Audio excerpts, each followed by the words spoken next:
Well, hi there, racing fans, and welcome to another edition of Winning Ways, which should run out to you in 3 segments or 4 segments. 24 minutes, 11 minutes, 11 minutes, 11 minutes. So those of you that want to set your PVRs or want to be able to make a cup of coffee, set your alarms, that's how we're going. 24 minutes, 11, 11, 11. There have been problems, haven't there, left getting this, trying to fit in between racing on a Monday night. It's a nightmare. But this is what we're told by Teletrack. Yeah, well, they've been told it a few times and it hasn't happened. Yeah. So listen, let the public know they're the times. You can set your kettle, as he said, and let's hope they get it right this time. Okay, we're going to go straight into it. We've got some fantastic racing to show you. We've got lots of winners to produce for you. And we're going to have some fun because we're doing emails later on. And that should be fun. There are some very interesting and contentious emails out there. So those of you that don't want to watch, please go home to bed early. Firstly, 3 to follow.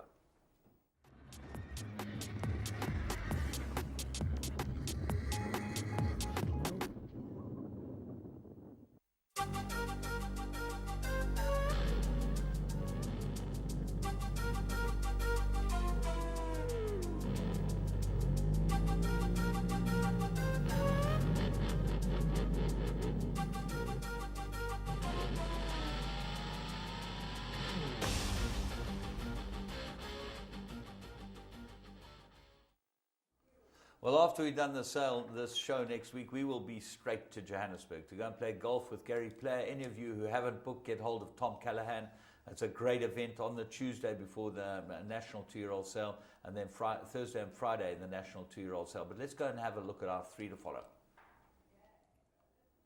Right, the first one we're going to look at is an unraced horse, I think, from the Alec Laird stable. You can see it. I think it's the Chris Gerber colours, the white face. It's a horse called Steel Wing by Windrush, and for all intents and purposes, it looked like a match race, if the betting was anything to go by, between Three Wishes and Captain's Chronicle. And these two certainly have the race to themselves early.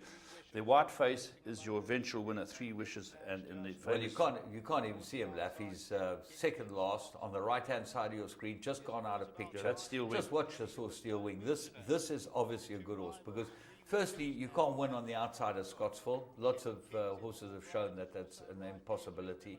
But Steel Wing now, he's been scrubbed the whole way, just been pushed along to keep himself in the picture. But when he pulls him out, Stewie Randolph, if he gets a smack or two here, I think he wins it. But he just cuddled him along, give him a tap down the neck. Here he is, just moving up quietly. The two in the inside are fighting it out.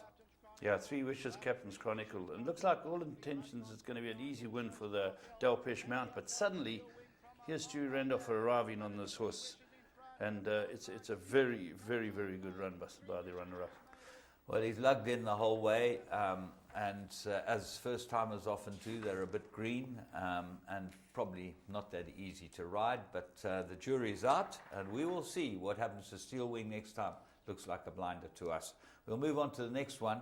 Jet on Fire. Now, the small stables don't often get Jet Masters, but here, Dennis Bosch got one, and geez, he produced a nice horse. This horse looks like a decent horse. This is a very, very good performance because there's a lot of talk for Breeders' Cup and for Royal Roy. They look like two horses that were going to be there. A couple of others found smidgens of support. But this horse jumped out the gate. He's by Jet Master. He's owned by Terry Riley, who was a Celtic football youngster. So it's nice to see he's got another good one. They had these Silk Stamps had a Group 1 winner.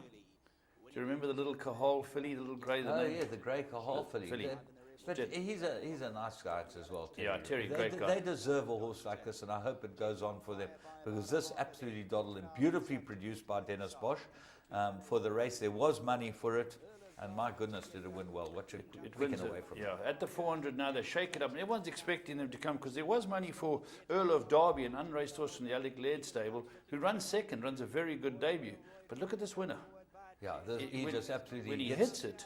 He gets given a wake-up call here and puts them all to bed. Earl of Derby, certainly worth having a look at. Alec Laird stepped out a couple. This now gets a ride from here to the finish and runs second, but I like the look of this horse. This is a very good horse. Very good horse. Jet on Fire, remember the name. Right, we're going to move on and have a look at the next one, which is Close the Gap. We went to Turfentine. Ormond Ferraris was thought to have a very good day at Turfentine. This was on Sunday, and This might be all right. Have a look at trap 3. Your winner comes out at trap 3. There's the horse we've shown you, who's the horse in Oppenheimer Silks. But trap 3 is your favorite. Julius Mariba nearly comes off. Yeah, how did he stay on? He's lost his iron, now he puts his foot back in the iron. He gets the horse nicely balanced. It was a wonderful ride from young Julius. He's a good rider, Julius. Yeah, very good rider. I think he's a boy who's got wonderful hands. Him and Dr. Lamberti, they're two of the young young guns. guys that are coming through the ranks, and I like them both. I think they're both going to be good riders. Yeah, Julius rides a very good race because this is the unraced of the raced horses. This had, I thought, the best form and looked the horse to win. But you can see just off them 4 off the right in the famous Oppenheimer Silks. Looks a big horse, just been nudged along here by Naresh Jaglal. Now it runs in behind the horse in white, and it puts in a bold effort for his debut run because the winner had form to win a race, and the winner's got a lot of speed. Yeah, the winner ends up going on and quickens up well. Clinton Binder's horses have come well, and chased to the line by this one. And I think that over a bit more ground, this Fort Wood filly will do very much better. She certainly looks like she needs a lot of ground. Yeah, very good run. Close the gap, closing the gap right down to about a head, and keep an eye on that. Close the gap. Right, we're going to go and have a look at, after Close the Gap, we're going to go and have a look at the Gold Cup 2013 Gold Cup as our blast from the past. Yeah, James, I believe it was put together a nice package like we did for the Vodacom Durban July. They've done one for the Gold Cup. Looks yeah, and interesting. then from next week, just talking about blast from the past, from next week we're going to be showing some famous races from the past. We think it's, we've had enough of just showing the races that are run. Show the legends. We're going to show the legends, and it should be fun.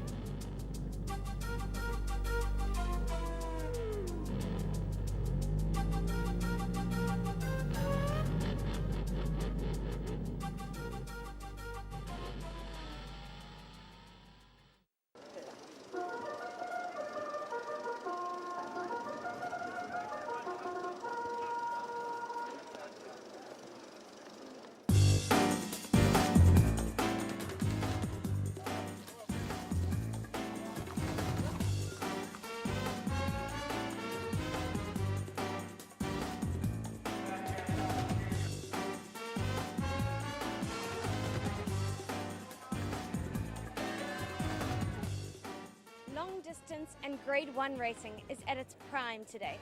The Gold Cup is always a spectacular way to end off the Durban race season.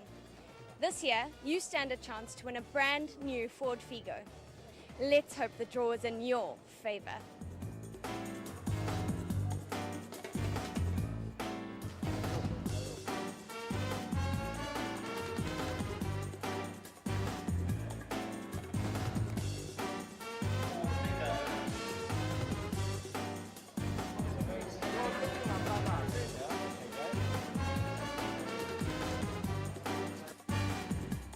I'm having a fantastic day. We just came to support the Chatswood Rotary Child Welfare. We're here with Myers Chetty at his table with Simone aboard. We're just having fun. My friend here Tommy is with me, and I'm going to be backing Patriotic Rebel. Tell us a bit about your charity. Our charity is the Rotary Club of Chatsworth. We have been in operation for the past 25 years, and the Gold Cup is one of our annual major fundraising events.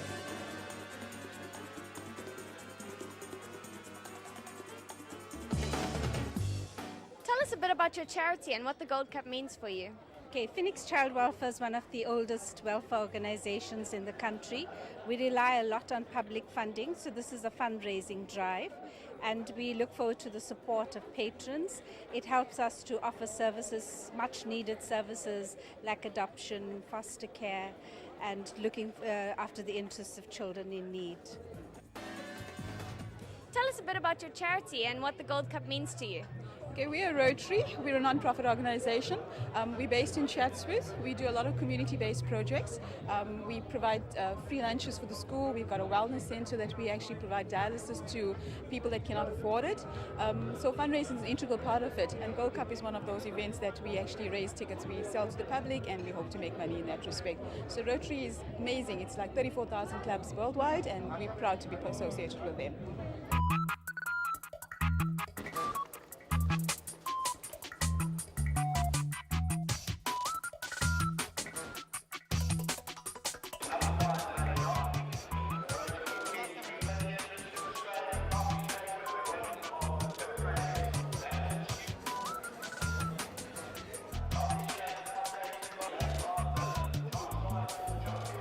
Wonderful. We're having a really good time. We're enjoying ourselves. It's the first day at the race course, so yeah, it's really nice. It's a great day. It's wonderful, beautiful weather. What more can we ask for? And you excited for this race? No, definitely. We've got a horse in this race, so heart is pumping at the moment, definitely.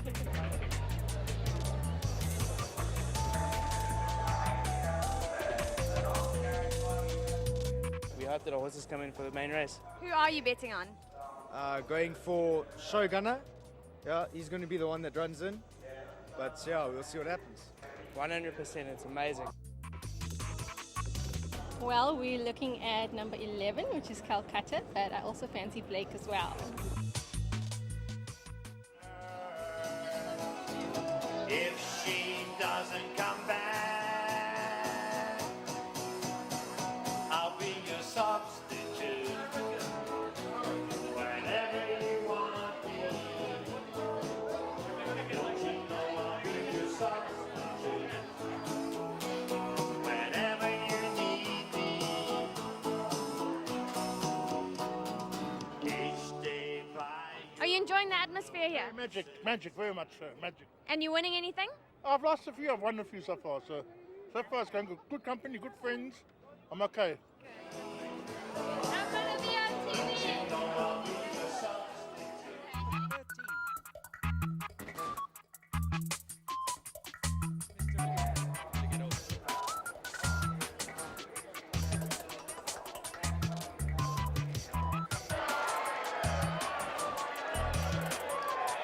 Very great at the moment. I am very excited at this moment. Thank you very much. Awesome. Congratulations. Thank you.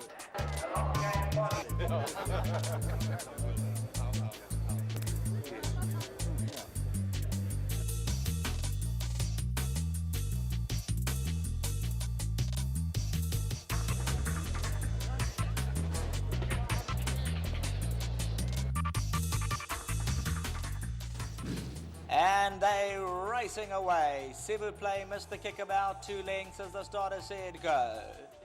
Right there's Wagner in the early stages. Seal trying to overcome a draw. Jeppy's Reef and Shogunner Calcutta. Maasai Warrior closest to the commentary boxes, only 2 lengths off them. Calcutta, the red cap, sneaks through at the rail, 4 lengths off them. They greet the judge and crowd, and Wagner stretched away by 2. Maasai Warrior slips onto the paint in second, followed through Jeppy's Reef, and Blake gets 2 lengths closer. Seals 1 off the paint after that wide draw. Dubai, Gina and Shogunner as they go out of view and start to jostle for position behind the tote board. Paddy O'Reilly, Patriotic Rebel further back in the running, scoop the pool. I can tell you they certainly stretched out. Night to Remember's 13 lengths off the tempo. Then we drop back to Sage Throne, Adobe Pink amongst the back rank, River crossing the trailer. Settling into stride, and Wagner setting his own tempo, and it's a good tempo by 3. Maasai Warriors alone second, the orange, 3 lengths away Blake. The Blue Silks of Jeppy's Reefers 4th, 10 lengths off the leader. Red Silks of Seal, then comes Calcutta. Shogunner Dubai Gina.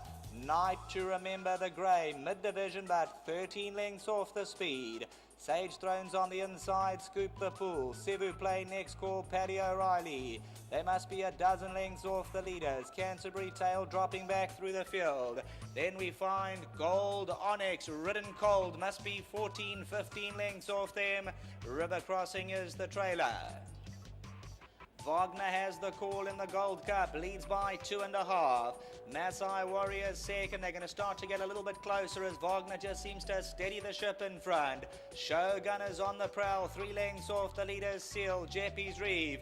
Night to Remember gets 2 lengths closer, goes past Calcutta. Calcutta had to be taken up for a stride or two there as they really slam on the brakes up front. Patriotic Rebel starting to get closer. In behind these, Dubai Gina. Paddy O'Reilly's further back in the running. Cebu plays the black cap on the right-hand side. Canterbury Tail, Sage Throne, Adobe Ping. Scoop the Pool. On the outside, Patriotic Rebel, green body. Got the white blinkers on. They now settle down and go towards the 700, and Wagner just loaded up by 3 parts of a length. Show Gunner sharpened up in second. Maasai Warrior, Night to Remember, they're all making their moves. Blake sits patiently, Cebu Play loops them. Night to Remember's the grey, seals behind these runners, Sage Throne. Top of the lane, Canterbury Tail also gets a lot closer. Cebu Play and Night to Remember at the 400 metre marker. Shogunner towards the inside, Blake. Canterbury Tail looks to run on, Sage Throne's looking for a gap. Calcutta's on the inside, Night to Remember, Canterbury Tail, Maasai Warriors running on, but it's Jeppy's Reef, Night to Remember, Jeppy's Reef in front, Jeppy's Reef gonna win it, Jeppy's Reef won it, seconds close, maybe Canterbury Tail, Maasai Warrior, Night to Remember behind these.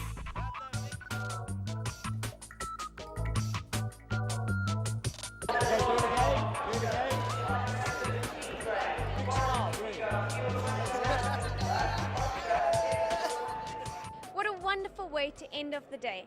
Trainer Mike Bass won the day with Jeppy's Reef. What a beautiful way to end the Durban race season. Congratulations, this is a great win for you. How do you feel? Yeah, I feel great.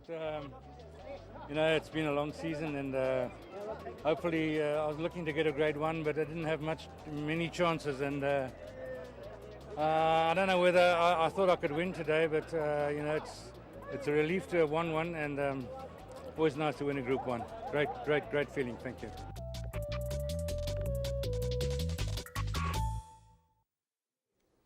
Well, great winners, and it was nice to take the cash at the Wild Coast. Yeah, wonderful for Walter. You know, Mike Bass always brings up the Group 1s, and just when you think he's going a bit quiet, he says, hello, I'll take that one home. But wonderful for everyone involved, a great win.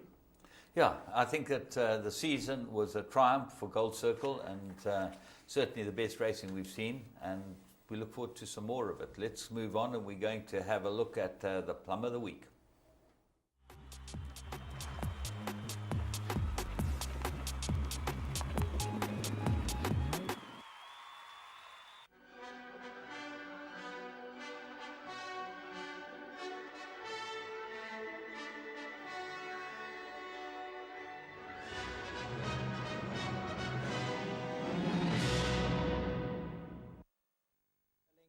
To make up, that's so, at so.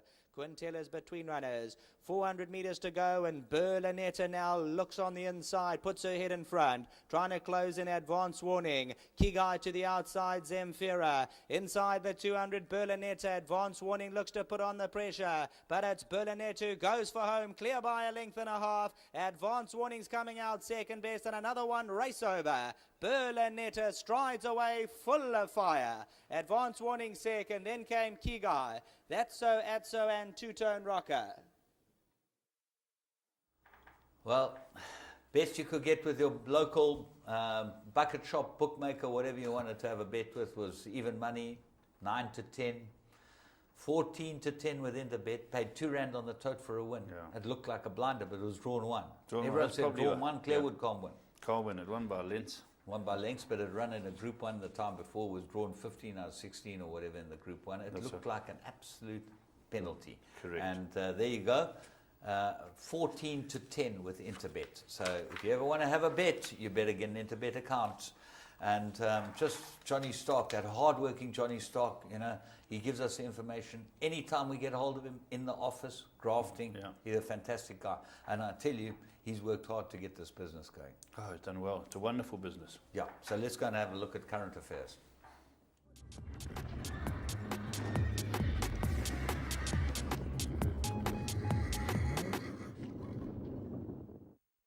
Attending. Right, welcome to Current Affairs, another edition, and we're going to only have one race to show you this week, and it's a very, very interesting race. It's the Nassau Stakes. It's a Group 1 race run at Goodwood, and you can see what happens sometimes to champion jockeys. Let's have a look at the race. This is the Nassau Stakes on Saturday from Goodwood. Poised with Samail and Moment in Time making up the second wave. Sarja next from Integral. Sky Lantern pulled towards the centre of the field. Hot Snaps now being pushed along towards the inside. Beatrice Aurora improves, going okay. Win Silly comes next. Just the Judge still quietly ridden. Ambivalent moving to Just Pretending. Sarja coming there very strongly, shadowed by Sky Lantern, who now is travelling well. Integral behind them. Win Silly with a run, trying to hold Sky Lantern into the pocket. Sarja with Just Pretending. Sky Lantern all of a sudden leads it out. Win Silly, and right down the outside, Thistlebird gathering momentum, and Sky Lantern's imprisoned in a pocket. It's Sarja in the blue, Win Silly, Thistlebird, Sky Lantern trying to thread the needle, and Richard Hughes' luck has finally run out at Goodwood this week. It's Thistlebird in the yellow cap, Win Silly on the far side, driven out, Win Silly, Thistlebird at the line, Win Silly for a shot. Win Silly for William Buick and John Gosden. In the second place, Thistlebird, third Sarja. Well, there we go. John Gosden doing it again there with William Buick. And as the commentator said, Richard Hughes' luck has run out. He tried to make the horse see the trip out, James, and caught in, as he said, caught in prison. Well, it shows you because he's going well enough to win it, Yes. and he doesn't want to go because there's the first crack that she goes at 1.25 miles. And you can see what's ticking in his head. He's going, saying, I'll wait a little longer, I'll wait a little longer. They run up on his outside, and they make sure he doesn't get out. Perfect riding, brilliant riding from the two guys on his outside, but really asleep. Cost him. I would thought that Richard Hughes will be very, very disappointed with that ride. I know that he had a lot to say in the sort of aftermath about that. He didn't know that he would have won it anyway, and you know. Here goes 10. Yeah, there are all sorts of reasons why I don't believe that that's right. I think if he had gone when he had the gap, it would have been race over. Anyway. Yeah. Let's go. We've got time to go for a break now. Let's go and have that break. Yeah, there we go. So the mighty Richard Hughes has got it wrong. James, nothing really happening around the country. But I want to ask you, back in 1973, on this date, well, the 4th of August, 73, monumentous beating was given to the greatest racehorse at the time. Do you know what it was? No. Shall we ask the viewers if they know what it was? Ask the viewers and we can tell them later. We'll tell them after we've had Andrew Bond's insert. We're going to have an insert with Andrew Bond, whereby he's going to show us what happened at the Racing Masters. Okay? That should be very, very... It was a fun day. Everyone got together, a few drinks. Fun day. Were you only there for a day? Fun day, 3 times. 3 times, okay? Yeah. Because all I can tell you is I found a 4-ball in front of me. On the last day, I'm trying to win a green jacket for the team, okay? Yes. For us. I found a 4-ball in front of us. I've never seen more drunk people in my life that couldn't hit the ball. Jeez, it was pathetic. It was did really you bad. look behind you? It They was the took same about- behind you, they James. took about 5.5 hours to play, and they were finished 2.5 holes behind. But we were, listen, this is a family show, no name, no pactrol. We just move on from that. That's what happened. Andrew Bond's insert is coming up now. The Wild Coast Sun Racing Masters has been going since 1994, when it was played at the Mabatu Sun. The first ever winner was Russell Purchase, now a resident in Singapore. Chirping is an absolute prerequisite. Christopher Goosen is the slowest player. I've seen the QE2 turn quicker. Well, for those of you who don't know Rob Dalton, he's the man that allowed this to take place at the Wild Coast Sun. Gary Waterson with a rather agricultural swing. Mike de Kock, having plonked one in the water, decides there's only one solution. Let's drop in the drop zone. A good place to drop. Right onto the green with Sean Terry in the background. And Kevin Shea, having duffed his 7-iron, decides to take a lesson from Mike de Kock. We'll see the shot in due course. Mr. Seville. And here it is. A professional swing, followed by the comments, I made you $1 millionaire, Shay. Larry Simons receives his club back from the caddy as Mike de Kock takes guard with no ball. Now it's Sean Terry's turn. He provided Mike de Kock with the most opposition during the course of this term and hits an absolute cracker about 10 meters from the pin. Now it's the Masters' turn. But alas, this particular ball is going to end up in the sand. Larry Southwood. He's looking for the lead in this tournament, having finished second last year. Mike de Kock, a brilliant shot out the bunker, but a bit of a tester coming back. Larry Southwood finishing up just within striking distance for a good par. Out at sea, the waves are huge and not really noticeable to the eye until you really have a good look. Jimbo Goodman, he puts it in the hole. The waves keep on rolling, and Larry has missed a vital putt. But this one goes in comfortably, and the sea keeps on pounding. Raymond Danielson, a lovely swing, and Michael Shea, the most perfect shape of any shot hit all day. No more than 2 to 3 meters away from the pin. Delighted is Michael Shea. And then Jono, no, not so good this time. Matthew de Kock, not his best swing.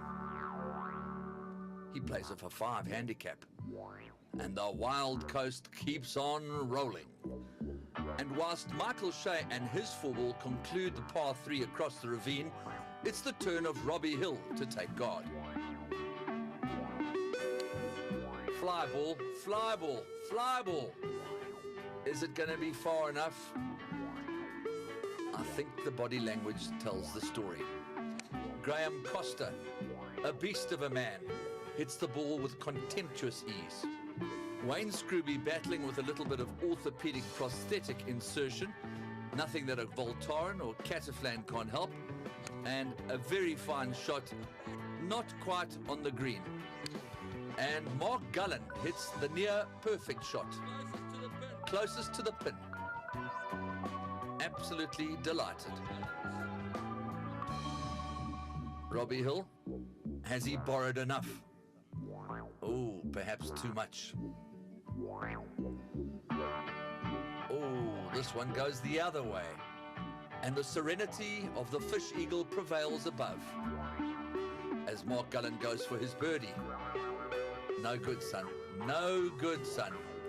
Graham Costa, solid as the Rock of Gibraltar. Or should I say Gray's Inn.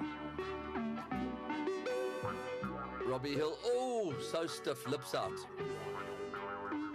Absolute disgust, but a cheerful smile, as always, from Robbie Hill. And now, the 18th hole. Across the river, Robbie Hill. Has he got enough legs to get across? Alas, no. It's a splish-splash. As Michael Shea, Raymond Danielson, Matthew de Kock and Jono bid farewell to the 18th hole.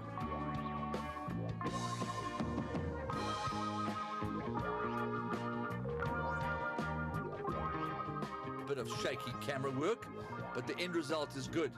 Mark Gullen from the trees, not making much progress after a fantastic 16th.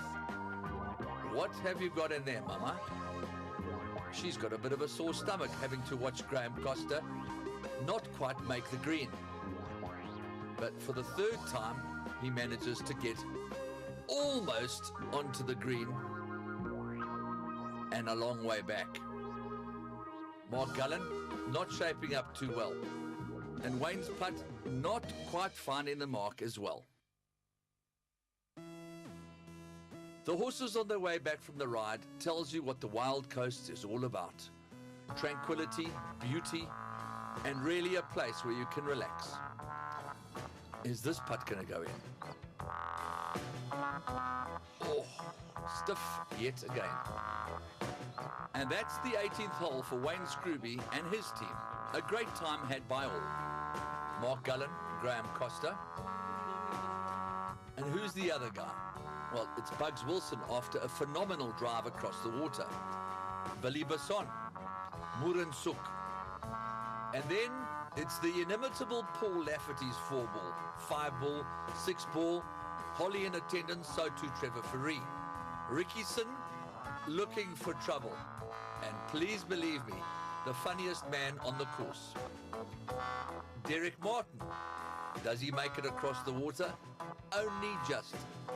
Clive, your poet, just hits it across the water. but he's taking enormous strain with the gout. Phil Giorgio, not the most orthodox swing you'll ever see. Makes it well across the water. And then, I'm here, Paul Lafferty. A massive drive, probably his best of the day. And Holly making sure that Paul stays on the straight and narrow. Phil Giorgio approaching the 18th green. Not quite. Laff now has to start up his club, a bit like a lawnmower or a tree fella. Fantastic shot, but just slightly short in the sand. He'll get out of that easily. Derek the King Martin, will he make it on for 3? Methinks not. Laff, a perler out of the sand, just a little bit past, running on nicely. And now, in fast motion, the guys bid farewell to the 18th hole. Well done, guys. During the course of next week's program on Winning Ways, we'll show you the outcome of day 2, the final day of the Wild Coast Racing Masters. And of course, in alphabetical order, some of the scores that were posted on day number 1. Some very, very high scores, 41 being the leading one. For tonight, we bid you farewell from the beautiful Wild Coast Resort and take a look at the players warming up for day number 2. Right, welcome back. There we go. A wonderful bit of humour and a bit of golf, and great to see all elements, especially the guys who flew up from Cape Town, from all around the country. It's certainly getting bigger every year, and James, a good laugh. That was a fabulous time, absolutely fabulous time. It's a great sort of letdown after the big season. The guys have been tense, wanting to kill each other. Well, they wanted to kill some people on the golf course. It was just great fun. A lot of them looked like they were killing snakes the way they were swimming. Yeah. Just an answer to the quiz, Yes. question that we 20 had. years ago, James. 1973, 73, Oh, 73. 83, 93, 2003, 30. 2000, 40 years ago. Okay, 40. 40 years ago, the great Secretariat ran against older horses for the first time in the Whitney, and he got beaten by Alan Jerkins' Onion. Do you know what price Secretariat was? No. 1 to 10. And Alan Jerkins produced Onion. Alan Jerkins produced Onion. And Alan Jerkins was a very, very interesting man. He was big, tall, strong guy who was a polo player. I knew him quite well. And he was a very, very good trainer indeed. And he always produced something that caused a bit of an upset. He wasn't scared to run his horses in the best company. And he ended up getting in the Hall of Fame. I don't know if many people know that the word upset actually was the name of a horse. I think it beat Lord of War. Yeah. That's where it came from. The biggest upset was when Upset beat Lord of War, and the name stuck, and it's gone all the way through. That's very, very interesting, James. Anything else to add? There wasn't much racing news. No, we're going to move straight on and go to your call, where we're going to have a look at some very interesting emails.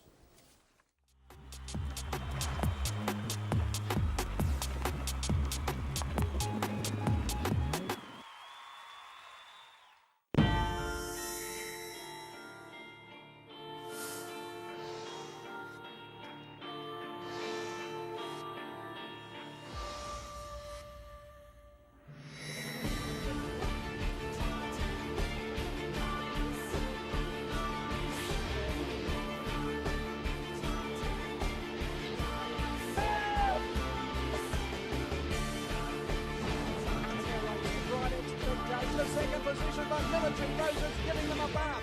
That's one of the biggest millions I've ever seen. Grace Valana, the leader. Grace Valana. Grace Valana.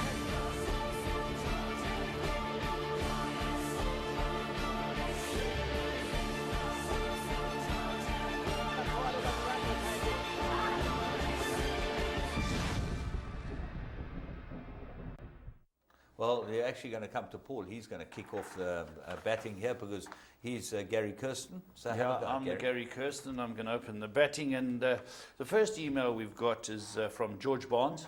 George is a regular man for writing in, and he's come for some interesting thing. And his article's called Prices. I'm going to read it to you, and James, and I'll tell you what it's about.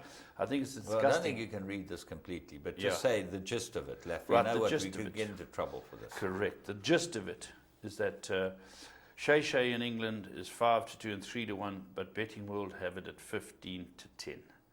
Now he says this is not on. Many times, James, you get they're across to a race where we've got a South African interest, and it's shorter here, and you hear the commentators there saying, well, you know, the 4-1 favourite or the 4-1 chance. And well, this horse was 5-2 and 3-1 throughout, yes. And he was much shorter here in South Africa, which is not really right because, you know, we've had these exchanges banned, okay, so we can't bet on the exchanges. That's right. And basically it's a closed shop here. So, you know, you've got to bet it. We all want to have an interest in Shay Shay. He's our champion and this and then the other. But why should we be taking 50% or 40% less here because he's a South African horse? Surely the bookmakers have the wherewithal to be able to bet anywhere. They're able to bet and lay off because they've got licenses to do that. We not, as a normal punter, and I think George is absolutely right. This is, give us the right odds. Yeah, this is not right. And maybe the people out there, the Bookmakers Association, I know that the Natal Bookmakers Association have said for years that they will come on the show, but we've never had them come on. No, they've told me they're always available. Maybe I think it's a good idea we rope some of them in and they can defend their actions on this because we've got to get the right odds. When you're having a bet, especially if you're following a horse wherever he is in the world and they're giving you 40% less, just not right. Okay, well, next one is from Joe Jacobs. He's a regular contributor as well, and obviously enjoys the show because he's frustrated with the information displayed at the bottom of the Teletrack screen, which is the DSTV screen, which shows that our show is going out last week at 2000 hours. Well, at 2200 hours, it hadn't gone out yet. And understand that this is a problem that we have no control over. We're trying to sort it out, and we have sponsors to talk to. It's a hell of an issue. We want to get it right, and let's hope we can sort it out sooner rather than later. He goes on to say his coverage of the Royal Ascot wasn't he good. was not pleased with the coverage of Royal Ascot. Now, the problem is that the coverage of Royal Ascot on Teletrack irritated a lot of punters. But the coverage of Royal Ascot on 2206 on the DSTV channel where they showed it was absolutely outstanding. And unfortunately, what should have happened was that Teletrack should let people know that they can watch the full and complete coverage on 206. James, I don't think it's going to affect the betting. Conversely, let's up our game. Yeah. You know, we are international players. The people want to see our horse. We had Shay Shay running. Shay Shay got beaten because probably the horse on the outside of the course had the better ground. People want to there. We had presenters on the ground. Myself and Andrew Bond went there. It costs money, but we've got to step up. Whether it's Dubai, whether it's Singapore, whether it's Hong Kong, and there's South African horses racing, get the Teletrack presence there. That's my opinion, James. Well, they were there, and hopefully we can start intermingling with these other channels and get things working properly. Okay, the next one I've got is one where they've addressed it to you, and they said that basically, I'm just getting the gist of it because it's a long one, that presenters out there aren't, well, they're handcuffed. They're not saying what they feel. And James, they said that, this guy said that he thinks it's about time that these guys don't make comments that say, no, sorry, I can't say that because it's going to offend the powers that be. And let's rather get them coming out there, telling what is factual and true. What's your take on that, James? Yeah, listen, this is a perennial problem with horse racing. Horse racing seems to have, and the powers in charge of horse racing seem to have this opinion that you can't speak your mind, because if you speak your mind, it's bad for the sport. Well, I think that it's worse for the sport to know that people are muzzled than for them to be able to speak their mind.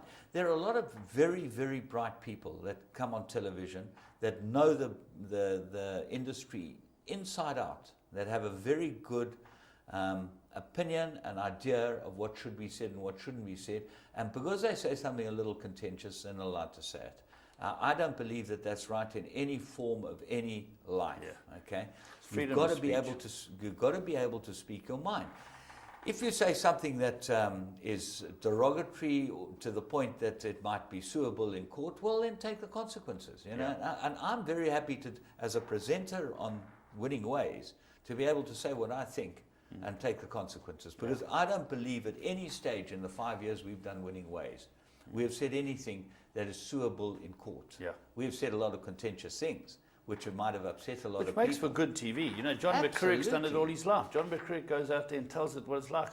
And it's not having to go at all the bosses, but it's all having, this letter having to go to all the presenters and saying, guys, Don't feel muzzled. Well, Go maybe through. the people that are controlling the presenters, because it might not be the presenters. Maybe presenters want to say something. But anyway, let's move on to Okay. Ian Rice. And Ian's from the Western Cape. I don't know why he's proud to put Western Cape behind his name, because I wouldn't be. Another mountain goat.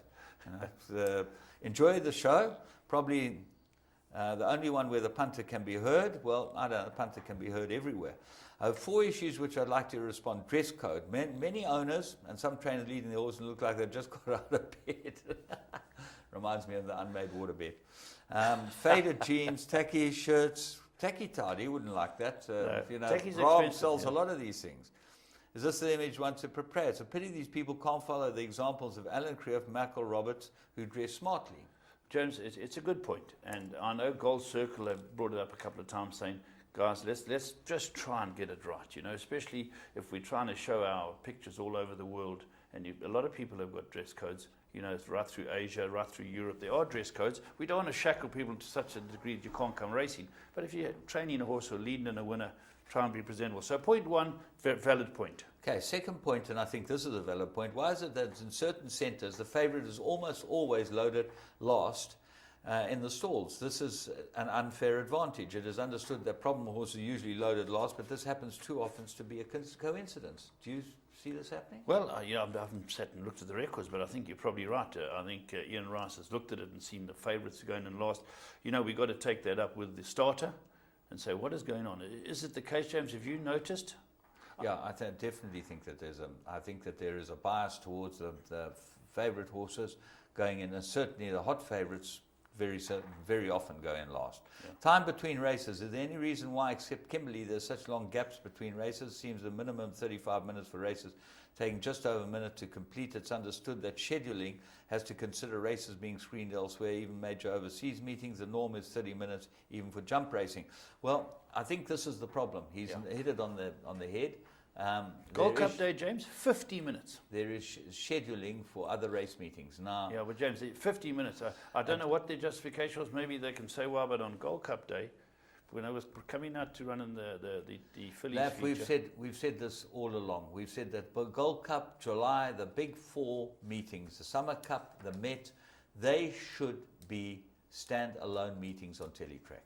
They should have proper presentation. They should be run from 12 o'clock to 5 o'clock or whatever time it is as a standalone meeting. They'd make a lot more money than they're making betting on Catterick Bridge and Fontwell. And I can tell you, he's absolutely right. There's no reason for 35 minutes ever. But the problem is to fit in the other races and give people a chance to bet. That's what everyone is being dragged around by the betting. Yeah, I did factor. have a meeting with John Stewart, who's now taken over, and John's very forward thinker. He wants to get things sorted out. I was very pleased with what came out of the meeting with John Stewart, and he wants to jack all these things up. That our Teletrack show, our shop window, is very good, and I'm pleased that John's on board, and I like his ideas. The fourth point, distance of races, James. Yeah, why is the vast majority of our races in South Africa seem to be between 1,000 and 1,600, 2,000 meters described as a marathon? Again, watching overseas flat racing, regularly see races over 3,002 and further. Here. Many issues you'd like to, rather than quality and professionals and Teletrack, I'd like to raise, but I'll leave it till next time. Well, thanks, Ian, because we don't James, have just time. distance of races, I agree with him. Put the races on, people will fill them. Everything is a sprint, James. He's 100% right, up to a mile. And where are all our big races? Where are they worldwide? Where are the big races? Mile and a quarter upwards. Mile and a quarter, 2 miles in Australia. I agree with you. Very good email, Ian. Thank you very much, Ian. Thanks for joining us. Yeah, another one's just a thank you here from Colin Aitken. As you all know, Colin Aitken been involved with Gold Circle for years. He was very instrumental in getting the powers that be involved with the Dundee July, and he wanted to thank us for the coverage and everything that came out of it. Thanks very much for the letter, Colin. Pleased to have it. Yeah, and move on to Lionel. Just wondering whether South African racing is well organised as overseas racing. Here you get a horse like Vercingetorix. Vercingetorix. I've always had a problem with this one, but you know what? I know you're at. I know you're at. Double jointed, is that the word? Double jointed? Dyslexia. Well, I won't go there, Jason. Doesn't run in the best races because instead take it overseas. The big concern is that we're breeding horses in South Africa that are above average and end up racing overseas. How do we expect people to go to the race courses? The only average horses running on our biggest days. We'll get to talk on Vercingetorix first, James. The quarantine protocols were something that went through Michael's mind, I believe. Yeah, I think the problem was that he couldn't get the horse to Dubai in time if he didn't start making plans before the July. I think that was the problem. And this is a perennial problem, and it comes back to Racing South Africa and all the work that's been done by Peter Gibson. We heard in May they were looking at probably lifting things. Nothing has improved. Okay, and, but just before we finish in this email, James, I can see why a guy sends his horses overseas, and I would. It's massive, massive money. You're racing for the dollar, and if you've got a very, very good horse, an unbeaten horse like the one we're talking about, it makes fiscal sense to go over there. And so I don't knock any guy who's ever sent a horse overseas, but Michael had the reasons, and the reasons being quarantine issues. Am I right, James? That's absolutely right. But we're going to take a break. We're going to be back. We've got a race meeting to run, and we'll be back with the second half of emails. Here we are, the successful Magic Millions graduates, Royal Denise, Mia Forza, and Willow Magic. Willow Magic, very good horse. He's ran third in the Group 1, came from last. He's run 1, 2, 3 in Group 1s. Yeah, absolutely amazing. He's a very, very good horse. Very good horse. Right, we're going to move on to the next one. Laf, Roger Scott? Yeah, Roger Scott, that's right. Let me see what he's got to say. I don't want to read it all. It's quite a big one. He's got some pointers from Saturday. Let me just get to what he wrote down here.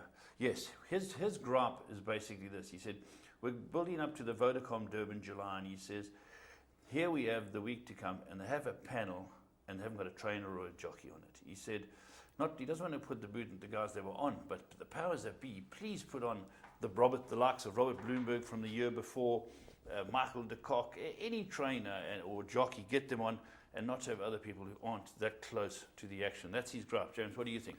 Yeah, I think that, when you're putting together panels, thought should be put into it as to whether the guy is going to be informative, interesting, and more importantly, to the point as far as the summing up of races are concerned. And really, that is what you're looking for. There are guys put on these panels that really lack in all three of those departments. He goes on to a very, very good point that I'd like to touch on as well. He said Pierre Stradom had won on Kolkata on Vodacom Durban July Day, and he was interviewed and he said, I don't know if this is verbatim, the punters that watched the gallops missed the trick here because this horse galloped at Pomodoro and he put in a good gallop. He was basically saying you should have got on this horse. Yet he bought the Citizen on Saturday, especially so I could go through Striker's comments in the race, and he said, I'm riding Kolkata, but we were looking elsewhere for my PA horses. He said, what do you want to do in this race? And afterwards, you can gloat that you're so clever, and before the race, you can say, no, my horses look elsewhere. Very good point, James. Absolutely, and Striker's on a hiding to nothing writing one of these columns, because he is a negative guy as far as his rights but are concerned. I do like listening to Striker. When he wins a race, I always listen to him for his charges later in the day. He errs on the side of caution, but he's very cautious. He is cautious, but he's but I find him honest. To say to look elsewhere for your place accumulator when Kolkata comes out and dawdles in. And funny enough, a couple of us made it the best bet on the card. I heard guys saying the other day, one of our leading trainers won a race and said, I told the owners it was a good thing. Yeah. And they said, what about later in the day we had some great runners? I said, well, they each way chances. And afterwards he said, they were good things. He said, tell us they're good things before. Sure. It doesn't matter if you're wrong. If you're a trainer going out there, a pundit, if you get it wrong, it's like a lawyer. If he loses a case, he still practices law next week. Sure. Right, next one. Tony Rhodes from, I think he's the Cape Town boy. He's a Cape Town boy, yeah. He's an ex-Durban boy. I know Tony well. Can we please ask Computer Form to explain the AJTPM is calculated? While studying the Mercury Sprint, notice that Contador's time for 25th of May was 0.5758.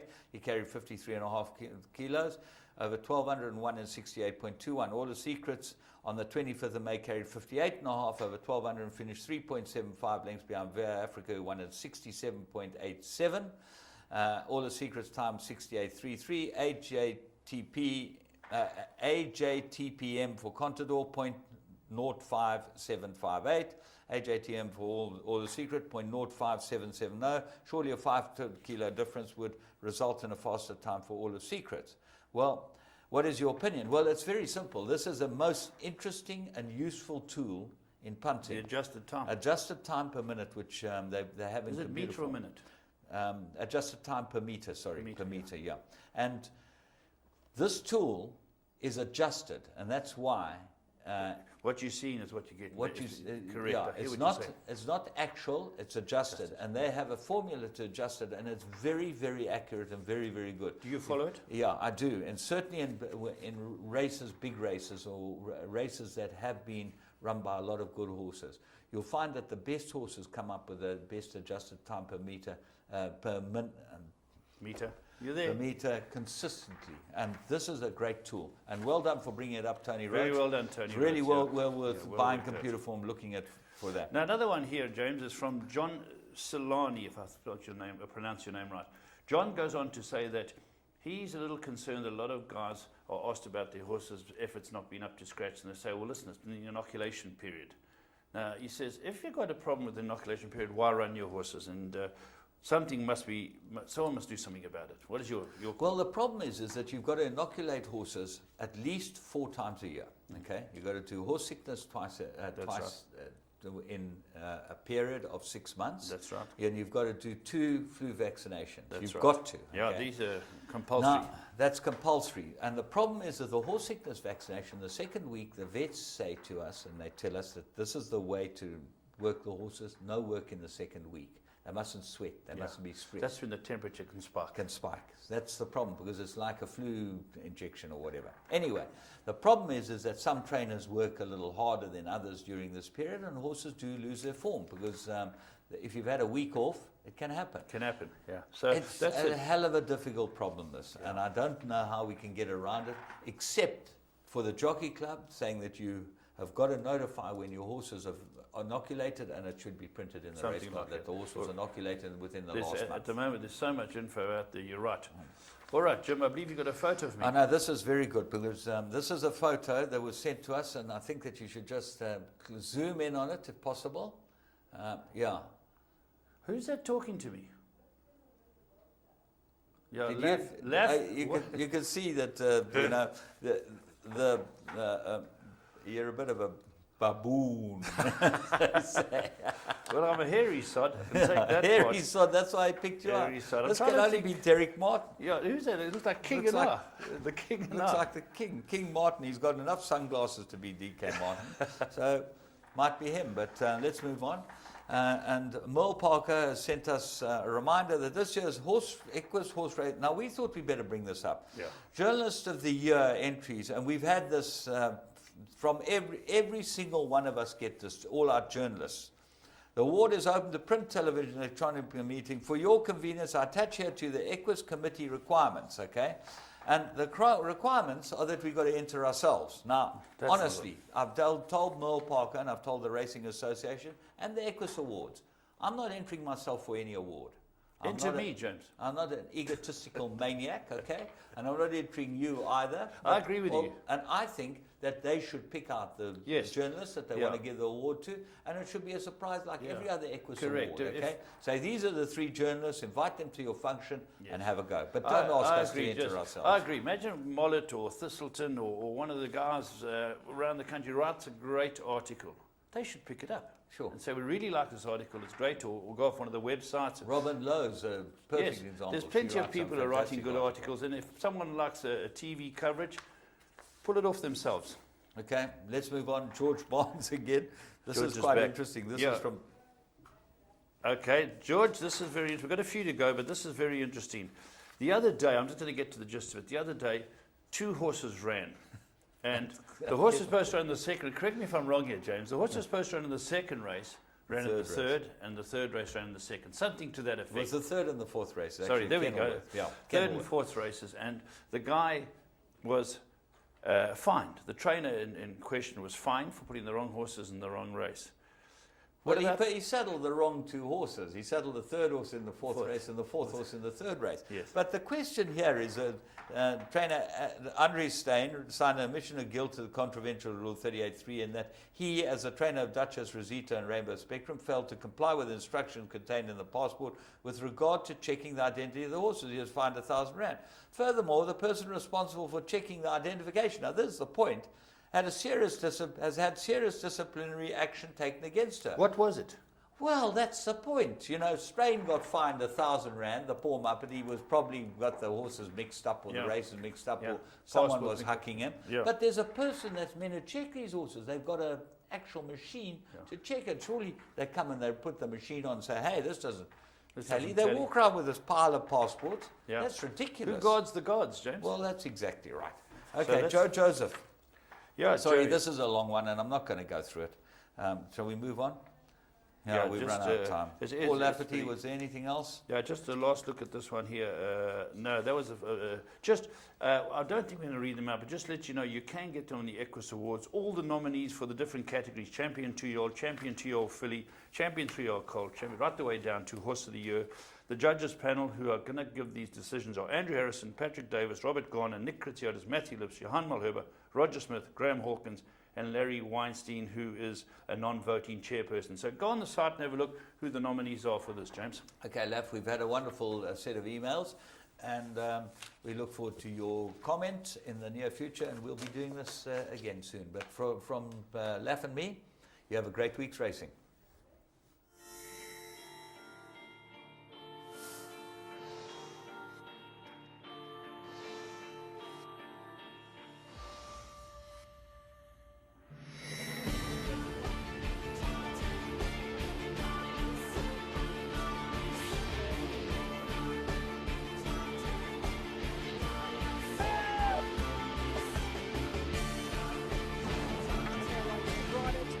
The second position, but Military Roses giving them a bath. That's one of the biggest millions I've ever seen. Graceful Anna, the leader. Graceful Anna. Graceful Anna.